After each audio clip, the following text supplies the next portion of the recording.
имрӯзҳо дар ҳама шаҳру ноҳияҳои мамлакат корҳои созандагӣ вусъат дошта, дар ноҳияи шаҳри Туз бо самгузории соҳибкорону сокинони ноҳия баробари дигар корҳои ободонӣ ҳамзамон роҳҳои сатҳи маҳаллӣ ба таъмиру навсозӣ ниёз дошта ба талабот ҷавобгӯ гардонда мешаванд.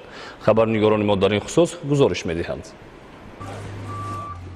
طبق نقشه‌چوب‌نی‌های مقامات اجرایی حکومت دولتی ناحیه شهر توز اوید با کارهای سازندگی و بنیادکاری به خاطر استقبال سزاوار جشن 30 سالگی استقلالیت دولتی جمهوری تاجیکستان در حدود ناحیه تدبیرهای آبادانی ادامه دارند که در این سمت سهم صاحبکاران و ساکنان نظر است ارزیابی می‌گردد.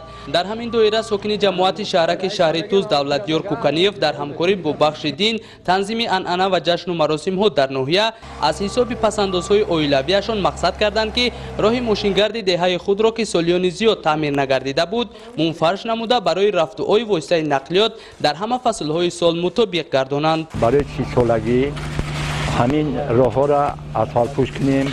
ما حاضر 3 کیلومتر نقشه داریم، 1 کیلومترش اسفالت پوش کردیم.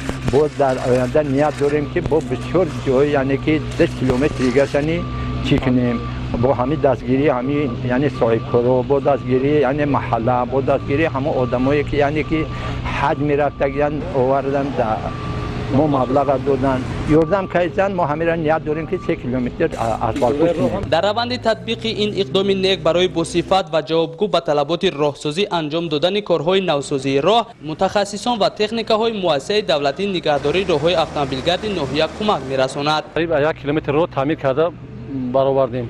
ما تمام صاحبکاران وطنی را دستگیری کرده تعمیر راه و پل‌ها را با انجام می‌رسانیم. همچنین در دایره کارهای سازندگی با ابتکار بخش دین تنظیم انعنه و جشن و مراسم‌ها در ناحیه با جلب صاحبکاران سخاوت پیشه به یک عائله احتیاجمند که به منزل استقامتی نیاز داشت بخشیده به صحنه مهم تاریخی اقدام گرفتند که ساخته همچون تحفه تقدیم نمایند. در دهه چنار جماعت دهاتی به نام خدای نظر خلمتوف از طرف یک صاحبکار به یک عائله کمبیزاد یک خانه استقامتی با استفاده داده می شود. عین حال ساختمانش ادامه دارد. اینچنین از جانب آن نفرانی که مقصد دوباره زیارت خانه کعبه داشتند آن مبلغ جمع کرده خیش را در بنیاد میدانچه‌های ورزشی، بنگاه‌های طبی و دیگر انشاءات به محل ضروری صرف نموده با این وسیله می‌خواهند در قطار صاحبکاران در کارهای آبادانی و سازندگی سهم گذاشته 30مین سالگرد استقلالیت دولتی کشور را با دستاوردهای نیک و خاطرماند تجلیل نمایند.